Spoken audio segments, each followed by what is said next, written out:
ശബരിമല ദ്വാരപാലക വിഗ്രഹങ്ങളിൽ നിന്നും സ്വർണം അപഹരിച്ച കേസിലെ 6ാം പ്രതി മുൻ അഡ്മിനിസ്ട്രേറ്റീവ് ഓഫീസറുമായ എച്ച് ശ്രീകുമാറിനെ ഉടൻ തന്നെ എൻഫോഴ്സ്മെന്റ് ഡയറക്ടറേറ്റ് ചോദ്യം ചെയ്യും. ഈ ആഴ്ച തന്നെ ചോദ്യം ചെയ്യലിന് ഹാജരാകണമെന്ന് ആവശ്യപ്പെട്ടാണ് കഴിഞ്ഞ ദിവസം നോട്ടീസ് നൽകിയിരുന്നത്.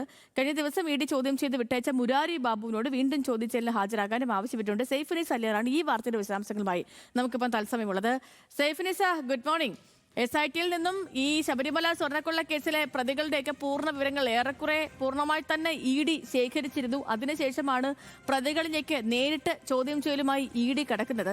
ഈ ഘട്ടം എത്ര കണ്ട് നിർണായകമാണ്? എന്തൊക്കെ കാര്യങ്ങളിൽ വ്യക്തത തേടാനായിരിക്കും EDയുടെ ശ്രമം?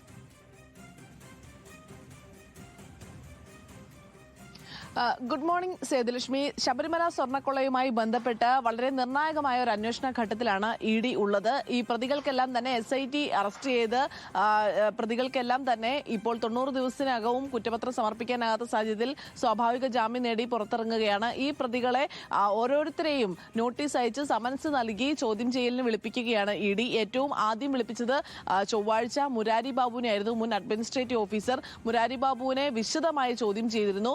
അതിനുശേഷം വീണ്ടും ചോദ്യം ചെയ്യാനുള്ള നിഗമനത്തിൽ തന്നെയാണ് ED ഉള്ളത്.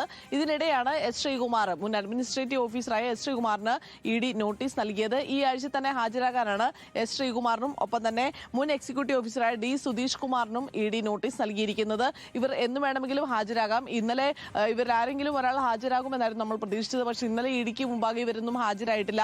ചിലപ്പോൾ ഇന്നോ നാളെയോ ആയി ഇവർ ഹാജരാകാനുള്ള സാധ്യതയുണ്ട്. പ്രധാനമായും ഇവരുടെ സാമ്പത്തിക ഇടപാടുകളും ദുരൂഹമായ സാമ്പത്തിക ഇടപാടുകളെ കുറിച്ചാണ് ED അന്വേഷിക്കുന്നത്. കഴിഞ്ഞ ദിവസം മുരാരി ബാബുവിനെ ചോദ്യം ചെയ്തതിൽ നിന്നും ED ഒരു വ്യക്തതയിലേക്ക് എത്തുകയും ചെയ്തിട്ടുണ്ട്. കാരണം 2019 ശേഷം മുരാരി ബാബുവിനുണ്ടായ ഒരു സാമ്പത്തിക വളർച്ച അത് എങ്ങനെയാണ് എന്നുള്ളത് ED അന്വേഷിക്കുന്നുണ്ട്. അതുപോലെ തന്നെ ഈ മറ്റു പ്രതികളുടെ കാര്യത്തിലും അത് തന്നെയാണ് ED പ്രധാനമായും അന്വേഷണം നടത്തുന്നത്. സേതു. ഓക്കെ സൈഫുനിസ, ശരി. അപ്പോൾ